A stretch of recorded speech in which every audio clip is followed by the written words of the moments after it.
Baik-baik, puji Tuhan. Semoga semuanya masih semangat ya.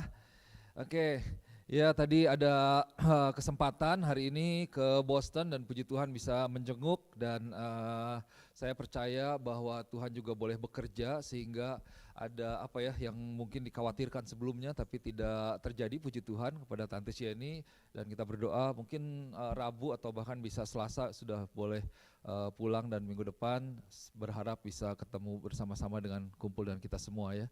So yang baru kayaknya selamat tahun baru, kayaknya ada yang baru ketemu nggak ya? So in case yang baru ketemu, selamat tahun baru sekali lagi. Puji Tuhan kita bisa berbakti bersama-sama lagi.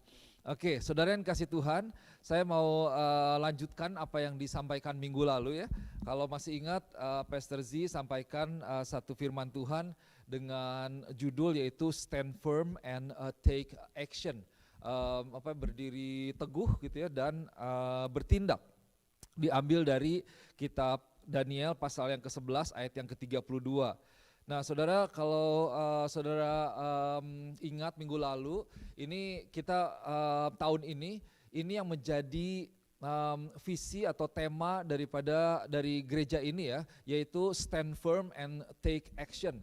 So secara pengertian dasarnya kita ini perlu berdiri teguh di tengah-tengah kayak banyak godaan, banyak goncangan, seperti itu. Tapi Tuhan mau kita sebagai gereja Tuhan untuk tetap berdiri teguh, dan bukan hanya sampai di situ, tetapi kita juga boleh bertindak.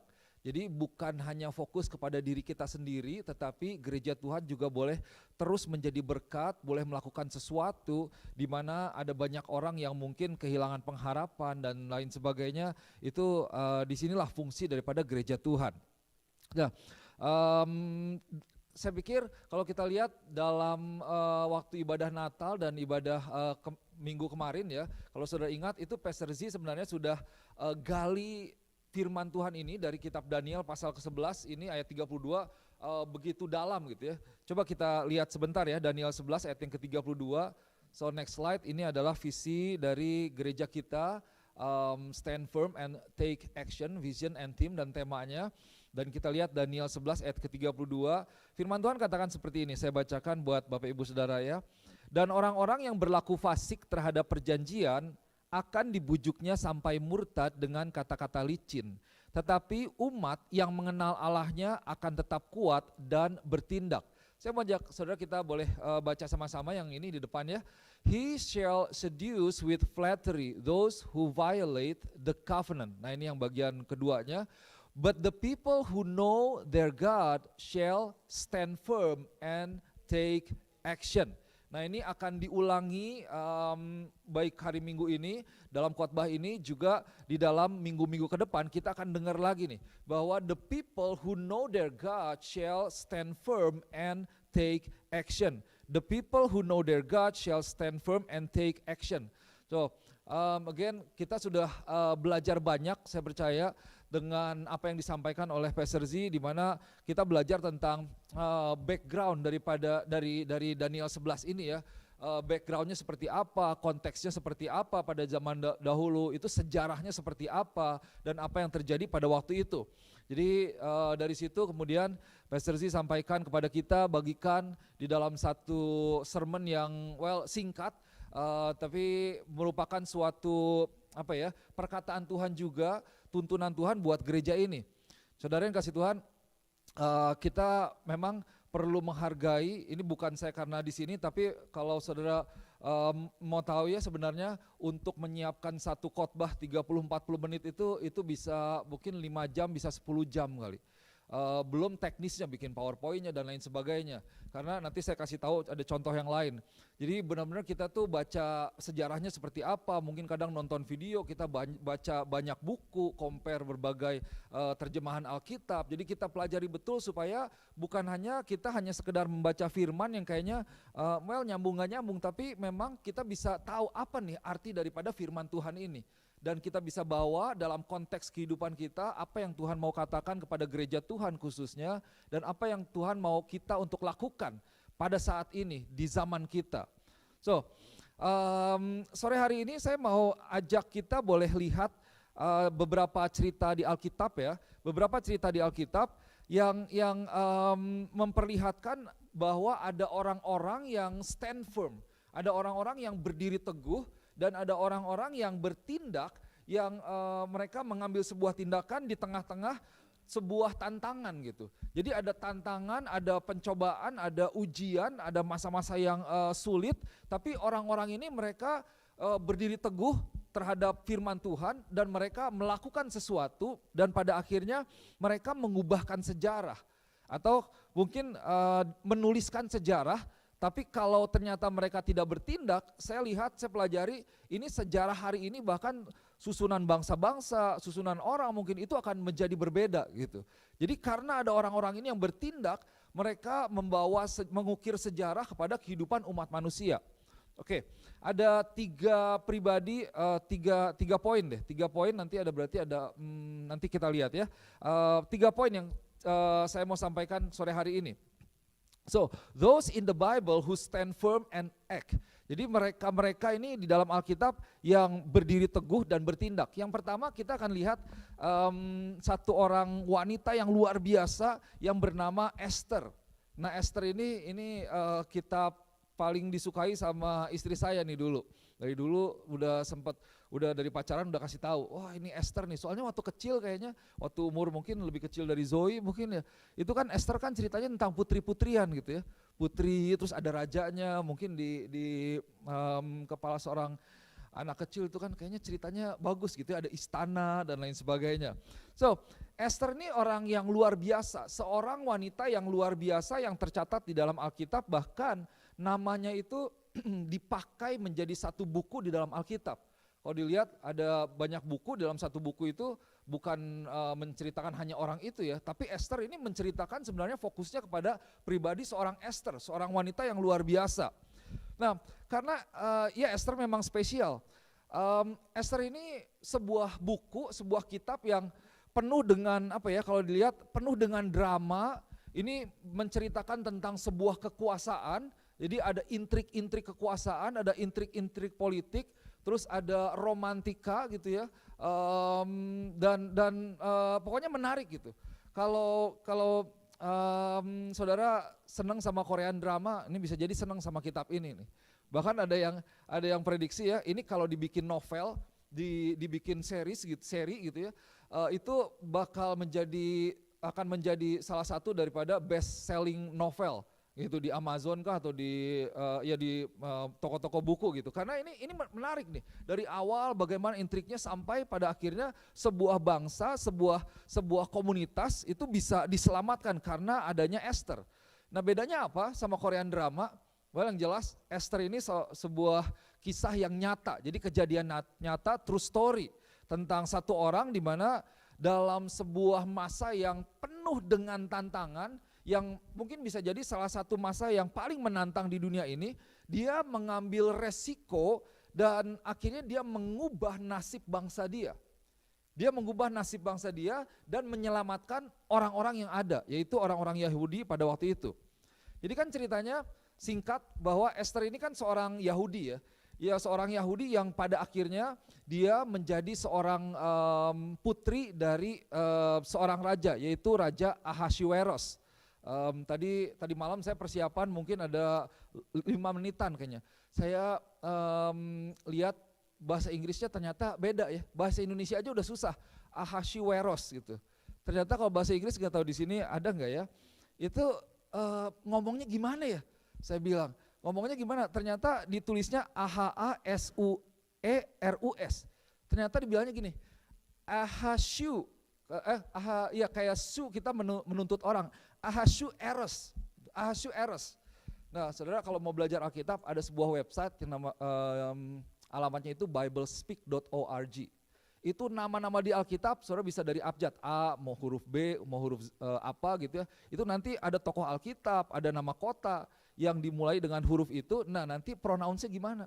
Jadi buka tuh, saya klik berapa kali Ahasuerus, bisa ngikutin, bibirnya dimonyong-monyongin gitu biar sama. Dengan lidah Sunda, mulut Sunda ini kan gak gampang gitu ya. Ahasuerus lah, untung Indonesia masih lebih gampang. So oke. Raja dia jadi putri dari Raja Ahasuerus. Nah, Esther ini punya saudara kan, yaitu yang namanya Mordekai. Nah, saudara yang kasih Tuhan, si raja ini dia punya second in command. Dia punya orang kedua yang dipercaya yang namanya Haman. Nah, Haman ini dia adalah orang yang tidak suka kepada orang Yahudi, kira-kira gitu. Nah, suatu saat raja itu membuat sebuah decree, sebuah hukum lah, sebuah peraturan bahwa semua orang ini harus menghormati Haman.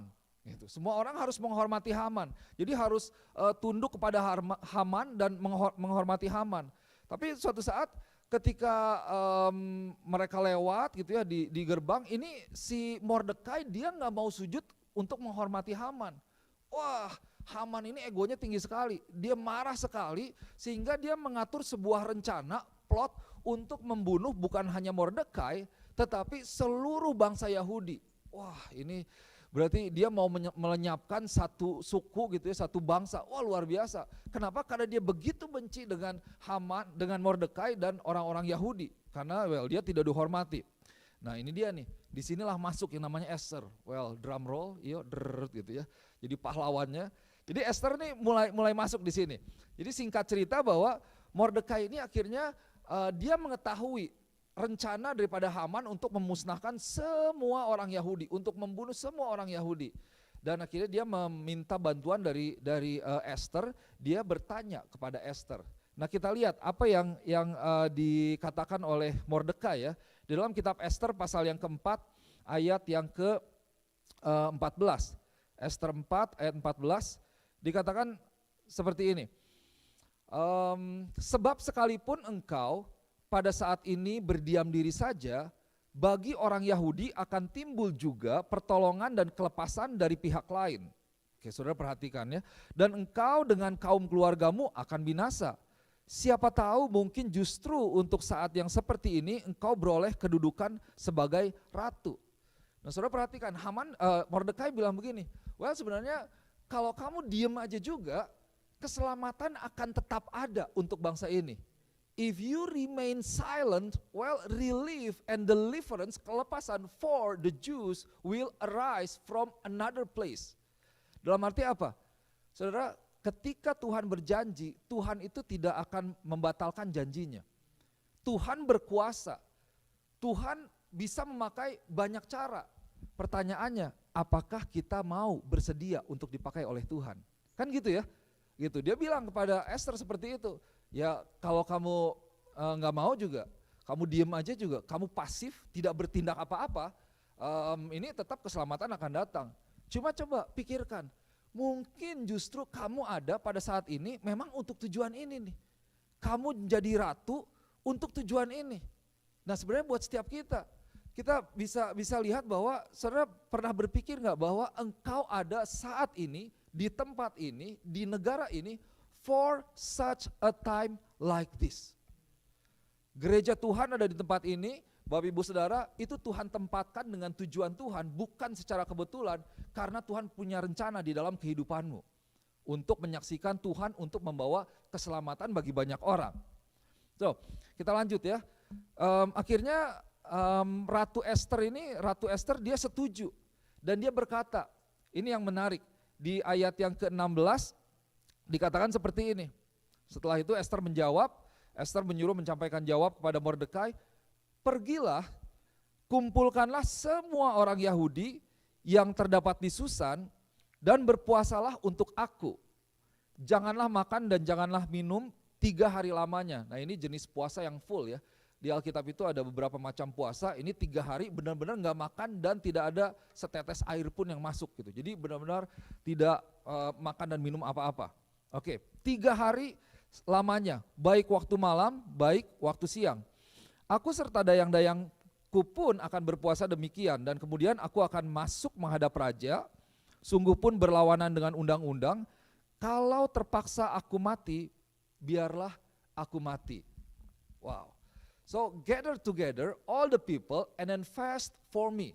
And then I will go to the king, I will approach the king, even if it is against the law, but if I perish, I perish. Bilang gitu. Kalau saya emang mesti mati, ya udah, biar aja, nggak apa-apa, saya mati. Nah, saudara lihat, Ester di tengah-tengah sebuah kondisi di mana sebuah bangsa ini kemungkinan akan lenyap. Apa yang dia lakukan? Dia mengambil sebuah tindakan. Saudara perlu mengerti bahwa ya, Ester itu pada waktu itu adalah seorang ratu. Tetapi meskipun sebagai seorang ratu, dia tidak bisa seenaknya untuk datang ketemu dengan raja pada waktu itu, karena peraturannya berbeda gitu ya.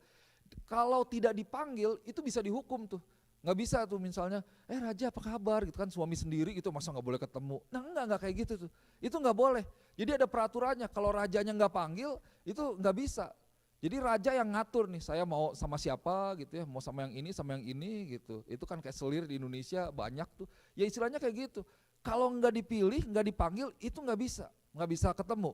Jadi Ester ini dia mengambil resiko dan dia bertindak yang pada akhirnya mengubah nasib sebuah bangsa dan menyelamatkan umat manusia. So, singkat cerita bahwa Ester ini dia ya menjadi sebagai ratu daripada ratu kesayangan daripada Raja Ahasuerus, dia masuk menghadap raja. Nah, saudara yang kasih Tuhan, saya percaya Ester ini bukan seorang pribadi yang tidak punya pertimbangan gitu ya.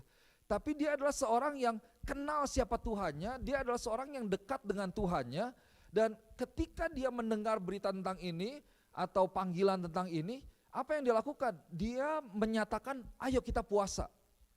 Wah, saya pikir kalau orang gak dekat dengan Tuhan, gak mungkin tuh kayaknya ya. Waduh, ini ada masalah nih, kita puasa deh. Jangankan puasa, untuk memutuskan berdoa aja belum tentu ya.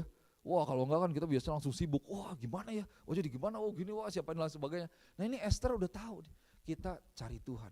Kita minta perlindungan Tuhan.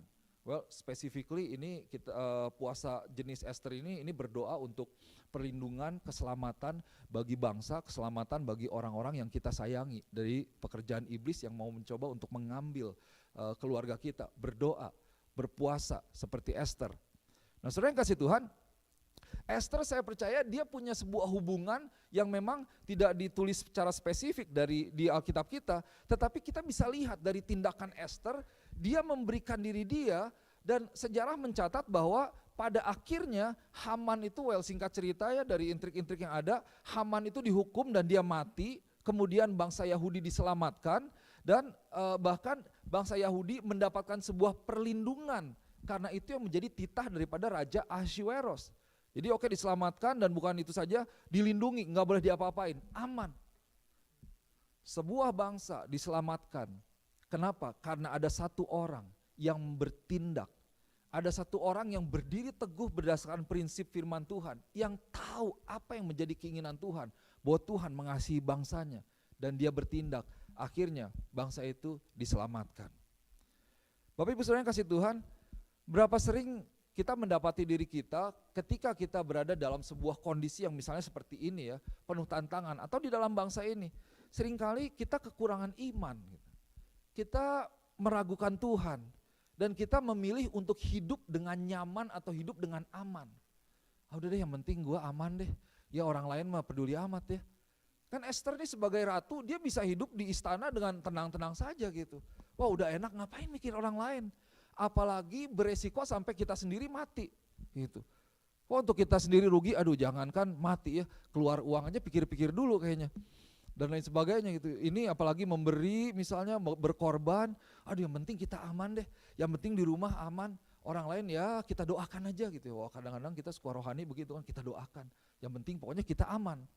Nah, saudara yang kasih Tuhan, pertanyaannya itu sebenarnya kalau kita lihat bukan apakah Tuhan itu bisa menjaga kita, apakah Tuhan bisa menyediakan bagi kita, bukan apakah Tuhan bisa menuntun kita atau menyelamatkan kita.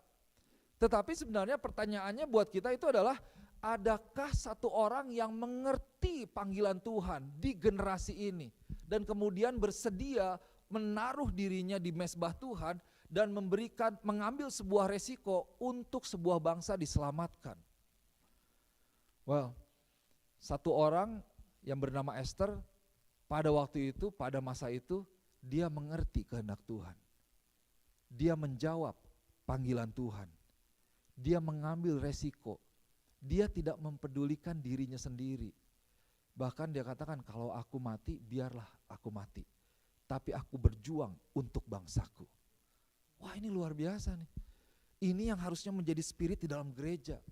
Atau spirit yang sebaliknya yang harus kita lawan. Karena hari-hari ini kalau kita lihat, kita bisa terjebak ke dalam sebuah security. Amerika ini kan kayaknya yang penting saya secure gitu, saya aman, orang lain ya gak peduli, saya kan punya masa tua pastor. Betul, kita punya masa tua, kita punya masa depan, anak-anak dan sebagainya. Tapi apakah hanya itu yang ada di dalam pikiran kita?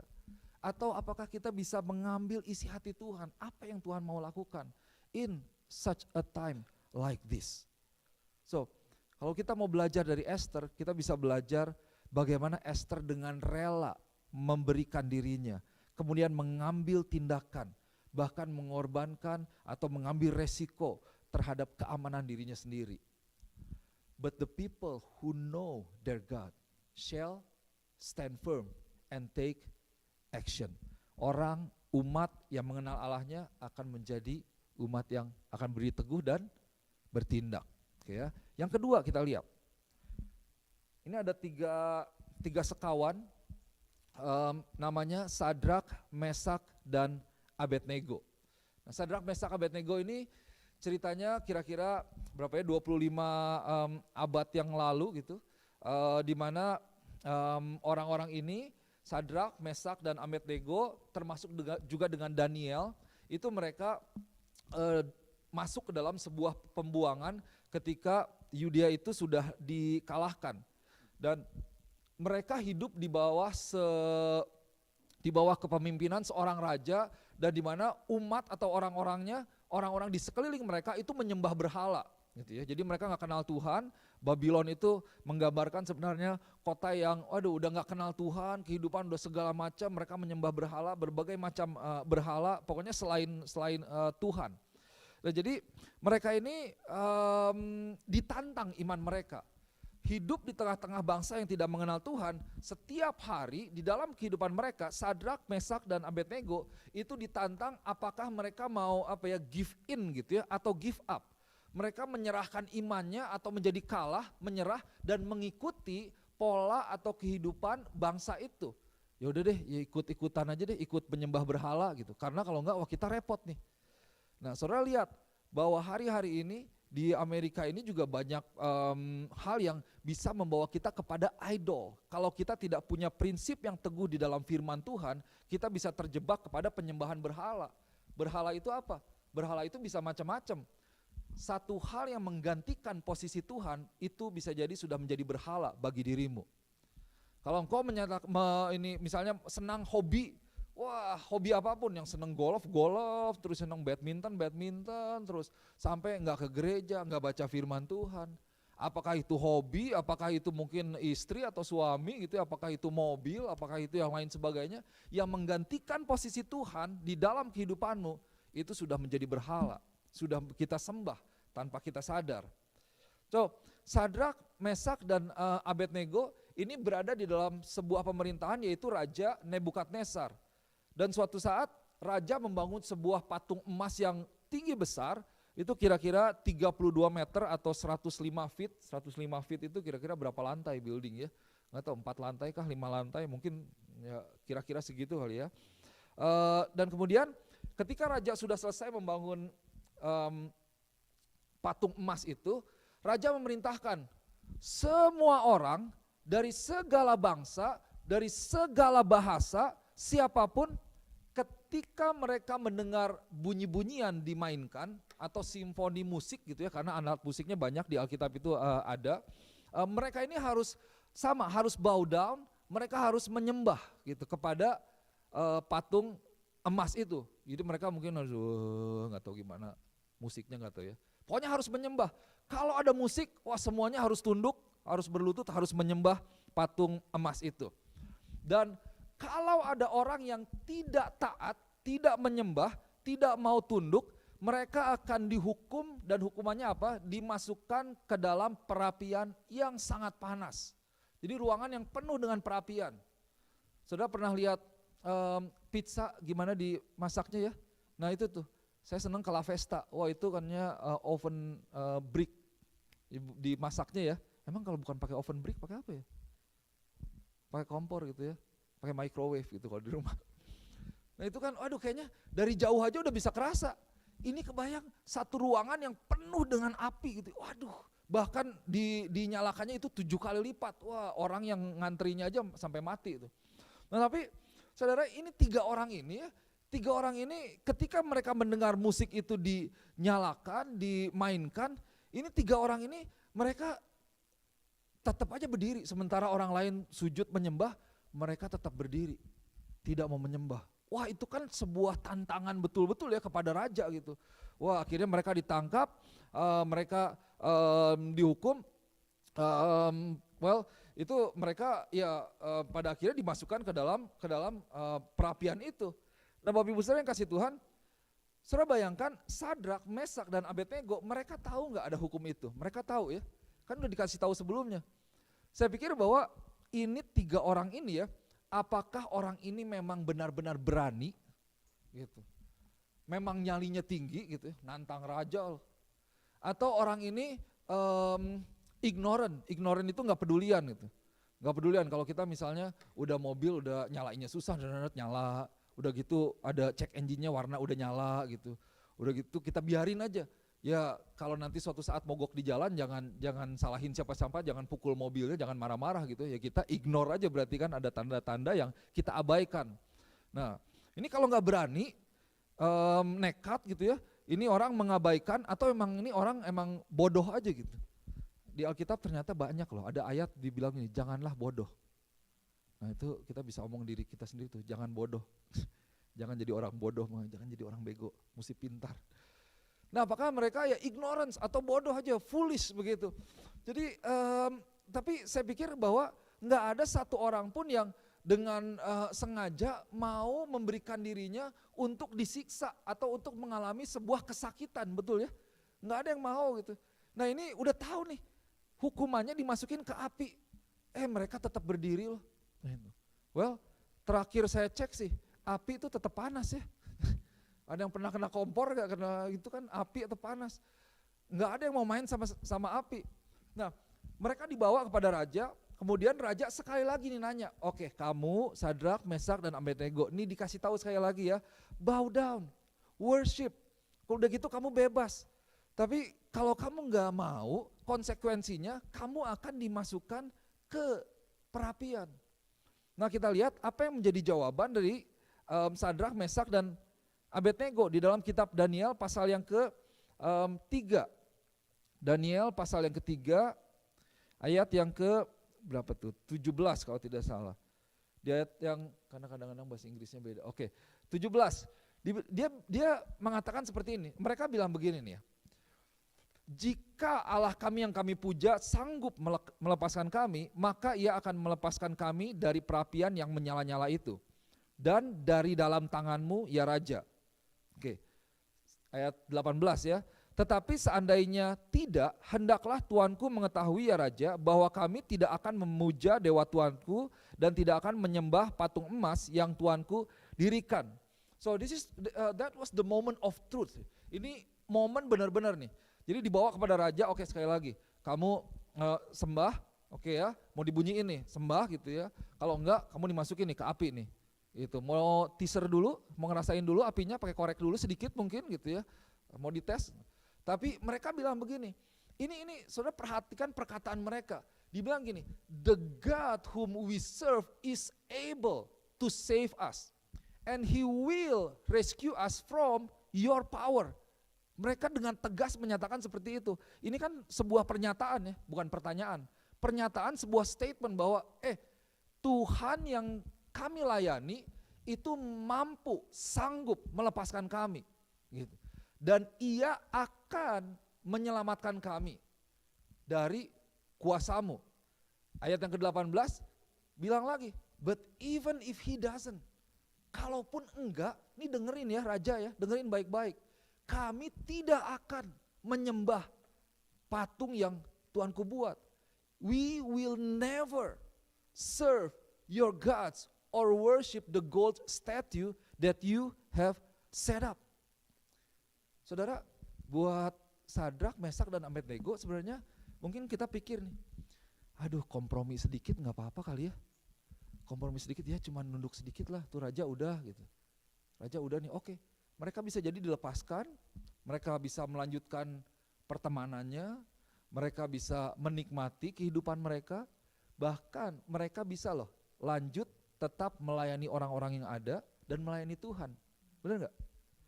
Wah, kita udah masih banyak yang perlu mendengar Injil. Kadang-kadang gitu kan, ya udahlah nggak apa-apa lah, yang penting kan di hati kita. Kita udah badan udah ikutan aja gitulah. Yang penting selamat, aman, kita hidup tenang. Pokoknya hidup kita aman, tenang, sejahtera. Gitu. Tapi kalau engkau menolak, itu kembali engkau akan dimasukkan ke dalam api. Nah, yang mereka putuskan mereka menolak. Dan akhirnya mereka dimasukkan ke dalam perapian yang sangat panas itu. Tapi saudara yang kasih Tuhan, yang mereka katakan, yang mereka nyatakan, mereka menyatakan nilai-nilai prinsip yang mereka percayai di dalam kehidupan mereka. Jadi mereka berkata kepada raja yang seperti itu bahwa Tuhan kami ini akan menyelamatkan kami tahu. Well, kalaupun enggak, meskipun kami tahu Tuhan kami akan pasti menyelamatkan kami, kalaupun enggak, well, biar raja tahu bahwa kami tidak akan menyembah patung yang Tuanku buat. Katakan seperti itu. Wah, that's a very bold statement. Benar gak? Satu pernyataan yang luar biasa sekali. Nah, saudara yang kasih Tuhan, Sadrak, Mesak, dan Abednego, mereka berdiri teguh terhadap prinsip yang mereka percayai, prinsip iman, kebenaran dari perkataan Tuhan. Kenapa? Karena mereka ini tahu siapa Tuhan mereka. Gitu ya. Mereka kenal siapa Tuhan mereka. Mereka tahu karakter Tuhan itu seperti apa. Mereka tahu bahwa Tuhan mengasihi mereka. Kasih Tuhan kepada mereka itu mereka tahu betul bahwa Tuhan tidak akan membiarkan mereka. Sehingga mereka berani berkata seperti ini. Jadi mereka mengenal betul siapa Tuhan mereka. Mereka nih, Sadrak, Mesak, dan Abednego bukan hanya mendengar kesaksian tentang Tuhan. Kalau kita di Kersel kan kita dengar kesaksian orang gitu ya, wah saya diselamatkan ya puji Tuhan, Tuhan melindungi, Tuhan memberkati, wah dapat apa baru lah, ini baru dan lain sebagainya. Tapi apakah kita mengalami? Nah, saya percaya Sadrak, Mesak, Abednego mereka mengalami secara pribadi hubungan mereka dengan Tuhan, bahwa Tuhan itu begitu nyata sehingga mereka dengan begitu yakin mereka membuat sebuah pernyataan bahwa saya tahu kok Tuhan akan menyelamatkan kami gitu. Kalau ada orang yang ngomong tentang saya gitu, ngegosipin saya, terus bilang mau mengadu domba misalnya, itu Pak kemarin Pak Sony cerita loh sama saya, Tuh Mario cerita sama saya, pastor tuh gini. Saya tahu mereka, yang saya tahu pasti bahwa mereka tidak akan seperti itu, saya akan bilang enggak mungkin, saya kenal mereka, saya berhubungan dengan mereka begitu lama, kan gitu ya istilahnya ya. Kalau enggak saya enggak akan berani bilang seperti itu. Nah ini yang dialami oleh Sadrak, Mesak, dan Abednego. Mereka tahu karakter Tuhan, mereka tahu kasih Tuhan, mereka tahu apa yang menjadi isi hati Tuhan buat mereka, buat bangsa itu, buat setiap orang-orang yang ada. Nah maka itu Bapak Ibu Saudara yang kasih Tuhan, penting untuk kita kenal Tuhan. Untuk kita bisa mengenal Tuhan secara pribadi, mengalami hubungan secara pribadi dengan Tuhan kita. Sehingga kita bisa dengan teguh berdiri berdasarkan prinsip kebenaran firman Tuhan. Waktu kita punya hubungan yang kuat, kita punya hubungan yang dalam, kita intim dengan Tuhan, dan kita bisa menjadi orang yang berdiri teguh dan bertindak. The people who know their God shall stand firm and take action. Orang yang ketiga masih dalam kitab yang sama, kitab Daniel, yaitu Daniel itu sendiri. Di dalam Daniel pasal yang ke-6, itu judul perikopnya di dalam bahasa Inggris itu adalah sebuah perencanaan untuk melawan Daniel, untuk membunuh Daniel lah, kira-kira seperti itu. Yang pada akhirnya dari perencanaan itu membawa kepada Daniel dimasukkan ke dalam, kalau sebelumnya ke dalam perapian yang panas, kali ini ke dalam gua singa ya. Ini bukan papi yang lucu-lucu atau cup yang masih kecil-kecil gitu ya, bukan anak-anaknya, tapi gua singa, saya percaya itu singanya lapar semua gitu dan giginya tajam. Kalau enggak mungkin gitu ya jadi tempat hukuman. nggak ada giginya ompong gitu, gitu. Ntar kalau digigit geli gitu, gitu enggak. Tapi giginya tajam, kukunya tajam pasti. So, jadi sebenarnya situasinya sama nih dengan Sadrak, Mesak dan Abednego. Kali ini rajanya Raja Darius, dia juga mengeluarkan sebuah dekri, sebuah peraturan yang sama, bahwa di dalam 30 hari ke depan tidak boleh ada satu orang pun yang menaikkan petisi atau permintaan atau doa kepada siapapun, kepada seorang pun atau kepada Tuhan sekalipun, kecuali kepada raja. Jadi kita nggak boleh tuh minta sesuatu, berdoa, menaikkan keinginan, petisi gitu ya kepada orang atau kepada yang dianggap Tuhan selain kepada raja. Jadi kalau mau minta apa-apa, mau berdoa harus kepada raja, seolah raja itu Tuhan. Kalau tidak, kalau ada yang berani, itu akan dimasukkan ke dalam gua singa. Well, saudara tahu ceritanya, saya percaya pada akhirnya Daniel ya dimasukkan ke dalam gua singa karena dia tidak mau menyembah juga gitu, dan tetapi Tuhan menyelamatkan dia. Tuhan di dalam Alkitab dikatakan Tuhan mengatupkan membungkam mulut singa-singa itu. Tidak ada yang terjadi sesuatu pun yang buruk kepada Daniel. Nah, ini cerita Daniel ini cerita tentang seorang atau seseorang individu yang begitu berani, di mana kembali dia berpegang kepada prinsip yang ada, dia bertindak berdasarkan kebenaran, dan pada akhirnya dia bertindak dan menjadi berkat, dia memberikan sebuah dampak yang luar biasa. Nah, apa yang menjadi kuncinya Bapak Ibu saudara yang kasih Tuhan? Kalau kita pikir, wah Esther begitu berani ya menantang raja, melanggar hukum gitu untuk menyelamatkan bangsa. Sadrak, Mesak dan Abednego berdiri tidak mau menyembah atau melawan istilahnya idols pada waktu itu, karena ini masalah pribadi, kepercayaan kita menyembah Tuhan, nggak mau disuruh menyembah yang lain. Daniel juga kira-kira seperti itu. Di ayat yang ke-10, Daniel pasal yang ke-6, firman Tuhan katakan seperti ini. Daniel yang ke-6 ayat yang ke-10, di Indonesianya ayat yang ke-11 kalau tidak salah. Oke, firman Tuhan bilang begini ya. Dia bilang begini, demi didengar Daniel bahwa surat perintah itu telah dibuat, pergilah ia ke rumahnya. Dalam kamar atasnya ada tingkap-tingkap yang terbuka ke arah Yerusalem. 3 kali sehari ia berlutut, berdoa serta memuji Allahnya, seperti yang biasa. Coba semuanya katakan biasa. Seperti yang biasa dilakukan oleh Daniel. Nah, saya bacakan Inggrisnya, ini juga bagus. But when Daniel learned that the law had been signed, he went home and knelt down as usual in his upstairs room, with its window open toward Jerusalem. He prayed 3 times a day, just as he had always done, giving thanks to God. Wah, Daniel nih berdoa 3 kali sehari loh. Benar ya, 3 kali sehari. Wah, pastor, Daniel mah kalah sama saya. Saya minimal 5 kali, pastor. Minimal saya sendiri. Kadang saya bilang, Daniel baru 3 kali. Saya 5 kali. Bangun tidur, terima kasih gitu ya, berdoa. Mau sarapan, berdoa. Lunch, berdoa. Dinner, berdoa. Sebelum tidur, berdoa. 5 kali, at least Daniel cuma 3 kali gitu. Kalau 5 kali aja kita gak berdoa, waduh. Kadang-kadang kan kalau ajarin anak, Jeff doa. Aduh, kadang-kadang saya marah betul tuh kalau gak berdoa. Kenapa? Karena saya merasakan dulu gak punya makanan itu seperti apa loh. Mesti jualan, mama saya itu pernah jualan gorengan, saya antar ke toko, ke warung ya, sore balik lagi. Jadi makanan itu buat saya berharga. Jadi saya didik keras tuh itu anak. Sampai pernah hampir 1 jam ya duduk di meja makan, pokoknya abisin, kalau nggak habis kamu nggak berdiri. Sampai banyak cerita sih. Suatu saat kalau kamu nggak mau makan, pokoknya eat what's on the table. Mama masak apa, kamu makan. Saya bilang gitu. Kalau kamu nggak mau makan, kamu makan rumput aja, saya bilang gitu.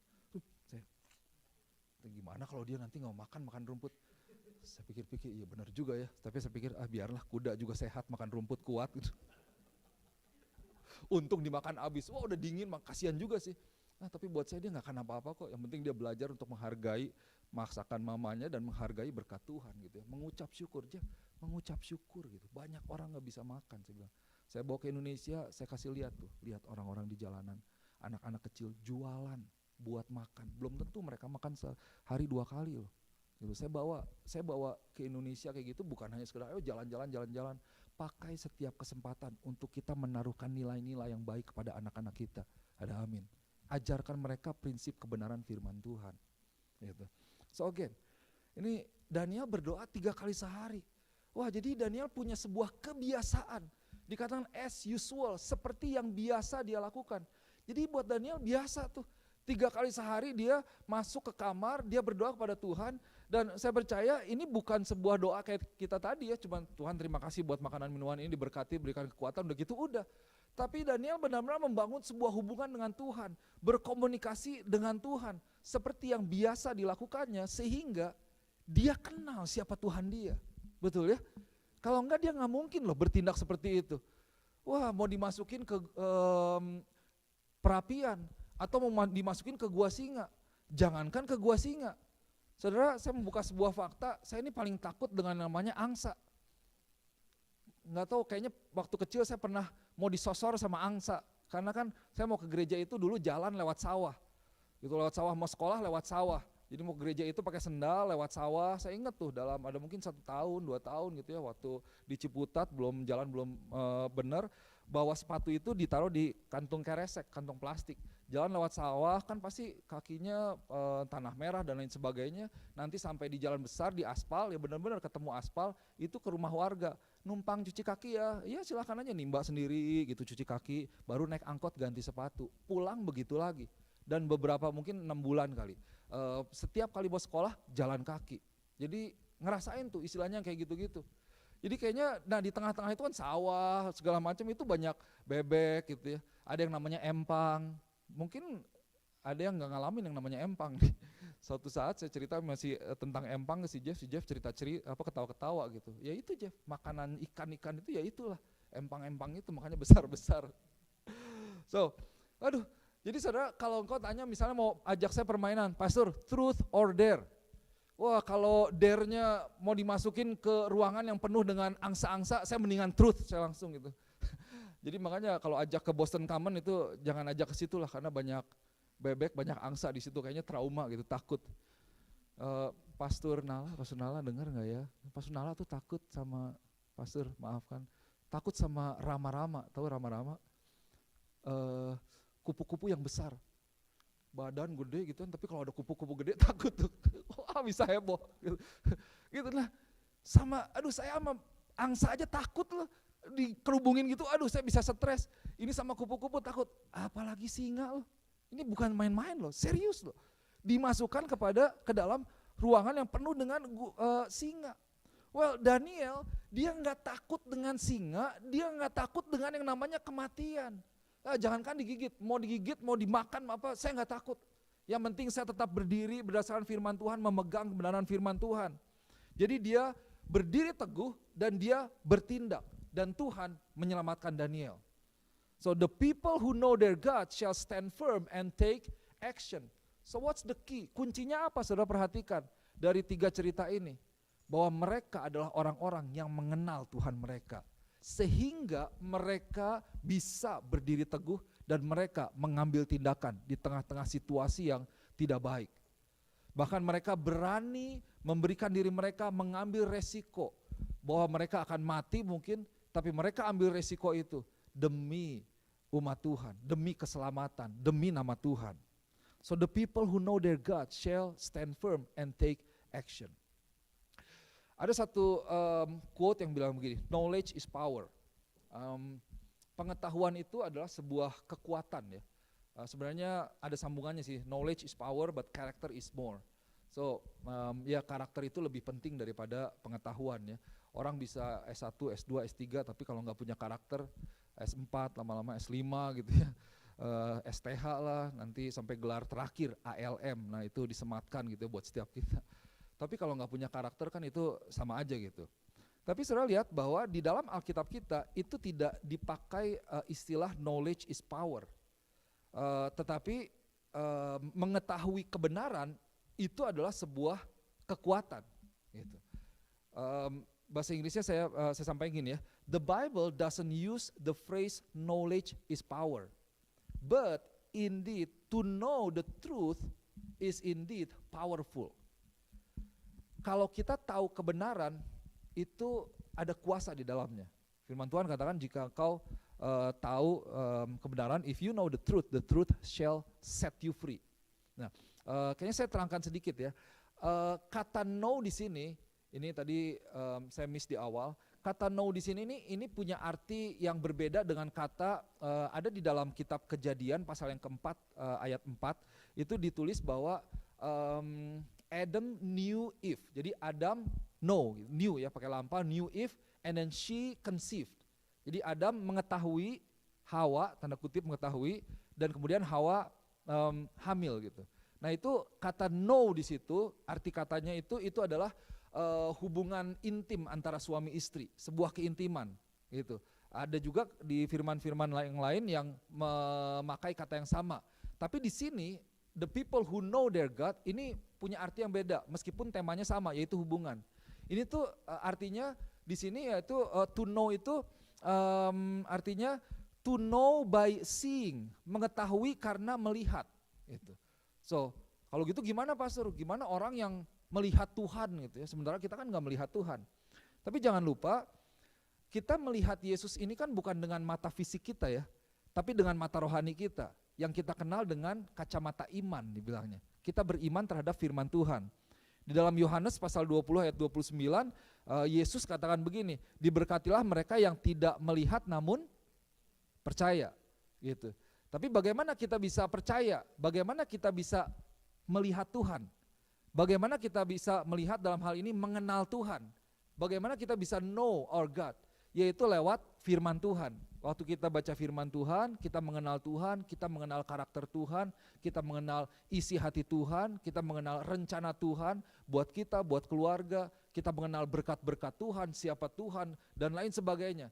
Nah disitulah arti kata daripada know, yaitu kita perlu kembali mengetahui ini Tuhan saya ini seperti apa sih? Tuhan yang seperti apa? Tuhan yang baikkah? Tuhan yang jahatkah? Tapi kita tahu Tuhan kita Tuhan yang baik ya. So, knowledge is power. Sedikit lagi ya. Di Alkitab itu Alkitab mengajarkan bahwa kalau kita tidak mengetahui Tuhan, kita tidak mengenal Tuhan, itu adalah sebuah kondisi yang sangat bahaya. Dan bahkan berdampak kepada generasi di bawah kita. Kita lihat di dalam kitab Hosea pasal yang ke-6. Hosea pasal yang ke-6 ayat yang ke berapa itu? 6. Hosea 4, sorry. Hosea 4 ya. Hosea pasal yang ke-4 ayat yang ke-6. Di sini saya kasih dua terjemahan. Saya bacakan yang Indonesia dulu. Umatku binasa karena tidak mengenal Allah. So ini kata yang sama nih yang dipakai dalam kitab Daniel 11 ayat 32. Kenalnya itu sama.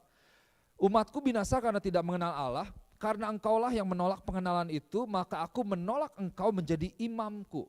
Tuhan menolak imam. Dan karena engkau melupakan pengajaran Allahmu, maka aku juga akan melupakan anak-anakmu. Saudara perhatikan, my people are being destroyed because they don't know me. So the same meaning of the word know that used in Daniel chapter 11 verse 32.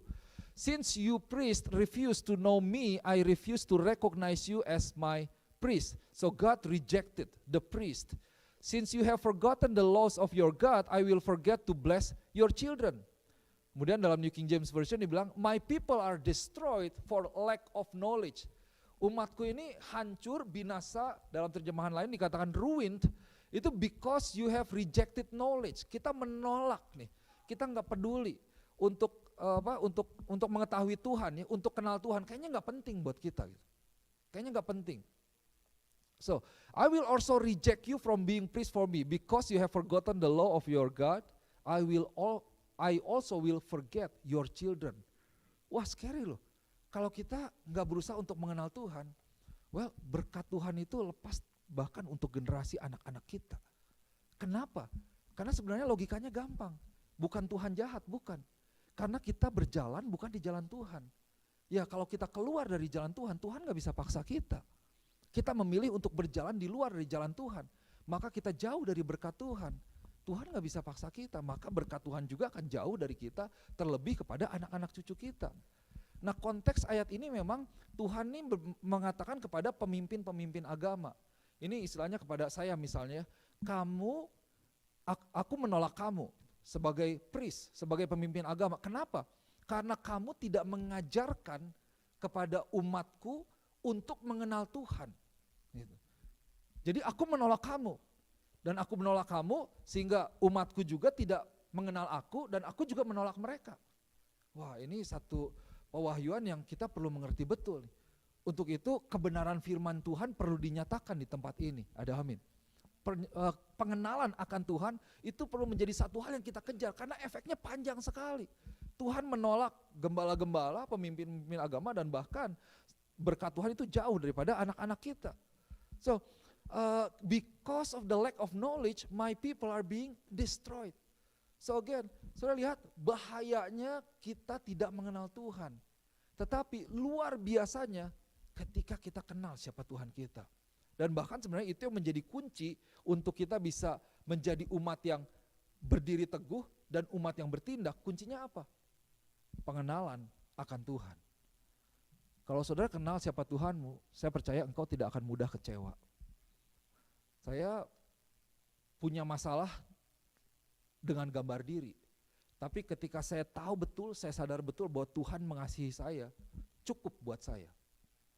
Orang mau berkata buruk tentang saya, secara manusia, mungkin bisa sakit hati. Tapi saya tidak bawa itu untuk sampai kepada tidur saya.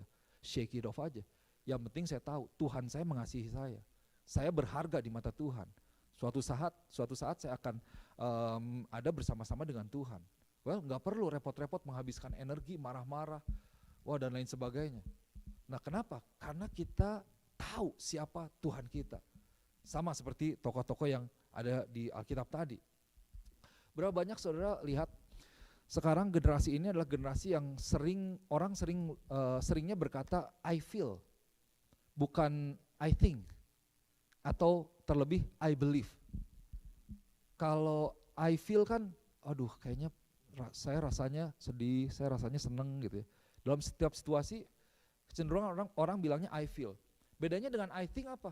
Kalau I think misalnya, ini ada situasi nih, iya nih saya pikir, saya sedih nih, saya merasa sedih banget, kecewa banget gitu ya.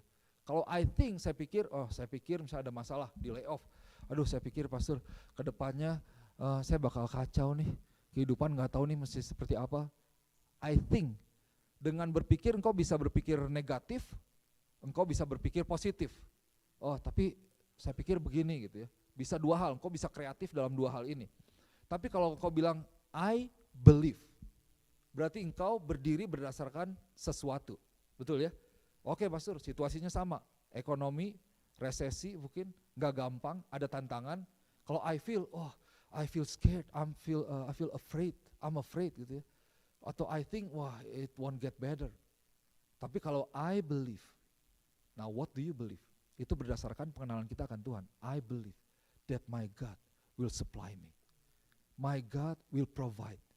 I believe that my God will protect me. I believe that my God will walk with me, will give me strength. I know, now I know it won't be easy. Saya tahu gak gampang, tapi saya tahu Tuhan saya memegang tangan saya. Kenapa? Karena kita tahu siapa Tuhan kita. So orang yang kenal Tuhannya, umat yang mengenal Allahnya, dia bisa berdiri teguh dan bertindak. Kalau kita tidak kenal Tuhan, susah untuk kita bisa bertindak.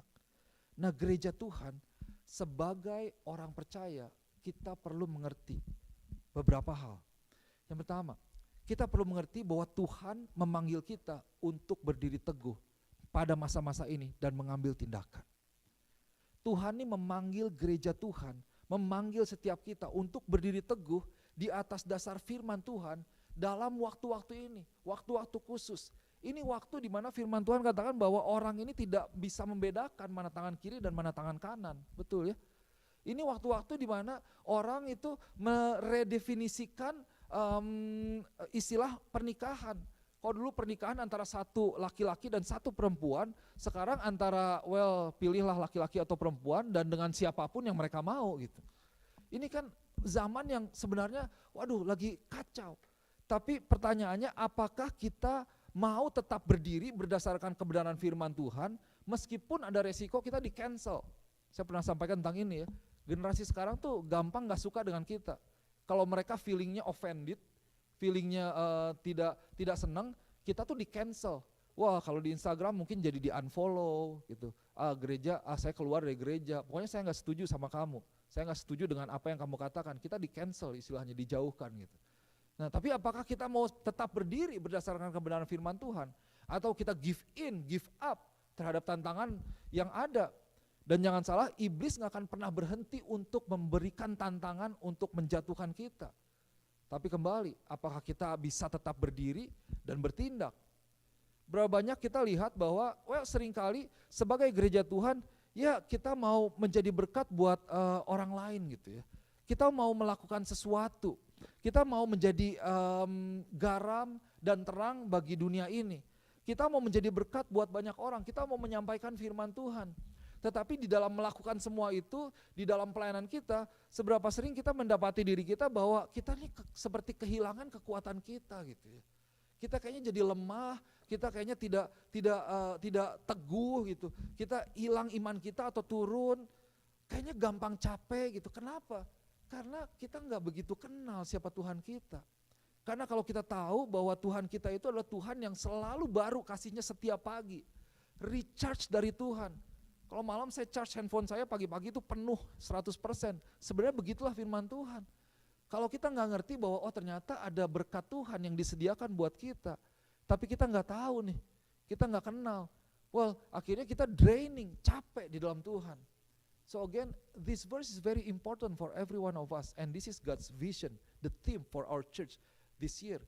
Yaitu take action, stand firm, berdiri teguh dan bertindak. Tapi apa yang menjadi kunci?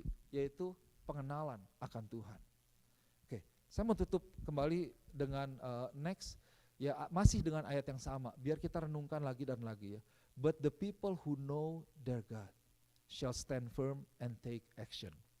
Saudara yang kasih Tuhan, hari ini kita masuk dalam hari kelima kita doa dan puasa bersama-sama ya. Kalau mungkin engkau belum bergabung, saya mau ajak, mari kita sama-sama, kita cari Tuhan. Kita berikan diri kita sisihkan mungkin fokus kita terhadap fisik kita sehingga kita bisa lebih fokus dalam kerohanian kita bisa lebih fokus kepada Tuhan kita. Saya percaya dalam waktu-waktu ini Tuhan boleh membawa kita semakin dalam, semakin kuat, semakin intim dengan Tuhan, di mana itu yang menjadi sumber atau kunci kekuatan setiap kita, keberanian kita, sehingga kita boleh berdiri teguh dan bertindak. Saya percaya pada tahun ini Tuhan panggil gereja Tuhan untuk berdiri teguh dan untuk bertindak. Bukan hanya untuk kita menjadi aman ya. Saudara percaya Tuhan tetap bisa berkati saudara tahun ini? Percaya betul ya. Tapi ingat bahwa berkat Tuhan itu bukan hanya untuk diri kita sendiri. Bukan hanya untuk fokus diri kita. Tapi ingat, stand firm and take action. Supaya ketika Tuhan memberkati kita, bukan hanya financial, tapi Tuhan berkati dengan ketenangan. Kita bisa tidur tenang, bisa memuji Tuhan, menyembah Tuhan, punya kedamaian, punya masa depan yang baik. Itulah berkat Tuhan, di mana Tuhan mau gereja Tuhan menjadi alat Tuhan untuk menyampaikannya kepada dunia ini. Kita bertindak. Nah, gereja Tuhan jangan sampai menjadi gereja yang mati atau gereja yang tidur atau gereja yang tidak peduli. Tapi kita kuat, bukan hanya itu, tapi kita bertindak. Di tengah-tengah krisis seperti ini, justru disinilah waktunya penuaian tiba, di mana ada banyak orang yang akan mencari Tuhan. Ada banyak orang yang butuhkan Tuhan. Dan inilah kita, sebagai gereja Tuhan, Tuhan panggil untuk ini. So, jemaat Tuhan, kenali Tuhan. Jadilah pribadi yang teguh dalam Tuhan. Dan mari kita ambil tindakan menjadi berkat untuk kemuliaan bagi nama Tuhan. Let's pray. Let's pray.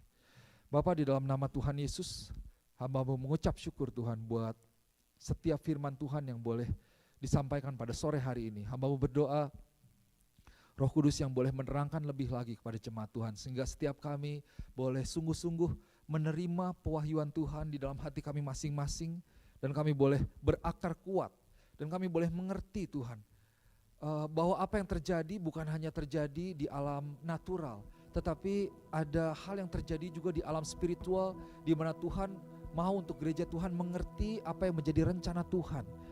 Berdoa biar Tuhan boleh pakai gereja Tuhan, untuk gereja ini boleh bertumbuh semakin kuat, bertumbuh terus dalam Tuhan, menjadi semakin matang di dalam karakter mereka, dan Tuhan boleh berkati berlipat kali ganda, dan kami boleh diberkati untuk memberkati banyak orang. Kami boleh mengerti bagian yang Tuhan boleh berikan kepada setiap kami, untuk kami boleh menyatakan Yesus kepada dunia ini. Terima kasih Bapa, dimeteraikan firman Tuhan pada sore malam hari ini, di dalam nama Yesus. Haleluya, amin.